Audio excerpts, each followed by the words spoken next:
Dr. Michael Barness here, board certified psychiatrist. Today we're going to keep going, picking up where we left off with akathisia. Today we're going to go over dystonia, acute dystonia. Let's jump right in. Let's go.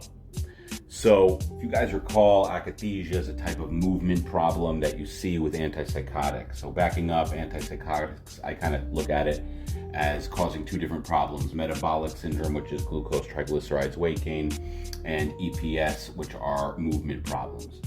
So akathisia being a motor restlessness. By the way, in my previous video, I said I was drawing a blank. The one that I kind of forgot was Parkinsonism. I'm going to add it here. And future videos on all of these, I have them all made. We'll post them.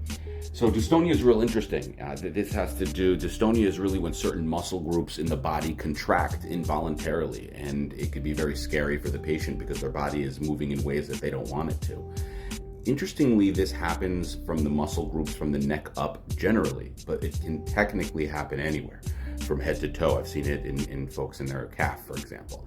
But it does happen from the muscles from the neck up. If we could review that, sternocleidomastoid muscle is in the neck, and when that contracts, causes kind of like a torticollis. So let's start by just referencing that. So it can cause a torticollis. And the muscles in the jaw, for example, the masseter can contract. It can look a little like tetanus, but it's not. The muscles in the eyes, there's the obliques and the rectuses, and they contract, and you can get the eyes moving in ways that the patient did not want, meaning in an involuntary way. So we call that an oculogyrocrisis. So we'll just call it like an oculocrisis, we'll call it. Like an ocular crisis. And it can keep going. Now, why does this happen exactly? The interplay here is between dopamine and acetylcholine. I find this fascinating. So if you think about it like this is kind of how I visualize it, is that there's an inverse relationship between dopamine and acetylcholine, because if you recall antipsychotics, what do? They block dopamine. They block dopamine, so they are decreasing dopamine. And when you decrease dopamine, you actually get an inverse ratio relation to acetylcholine. Believe it or not. And acetylcholine, it does a lot of things, okay? Like a million different things. But one of the things that it does is it goes to the neuromuscular junction where the nerve meets the muscle.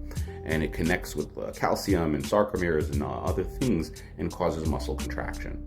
So that's why this happens. You give an antipsychotic that's blocking dopamine, you get an inverse relation to acetylcholine, which then causes muscle contraction in these key areas. And it can be, again, very scary for the patient. Treatment is very intuitive if you understand this physiology. So if you understand that this is a problem with acetylcholine, then you could understand that you want to decrease the acetylcholine.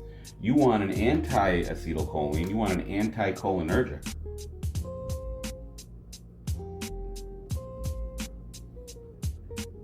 The most readily available and inexpensive anticholinergic probably in the world is Benadryl or diphenhydramine. Same thing, Benadryl, good old-fashioned Benadryl.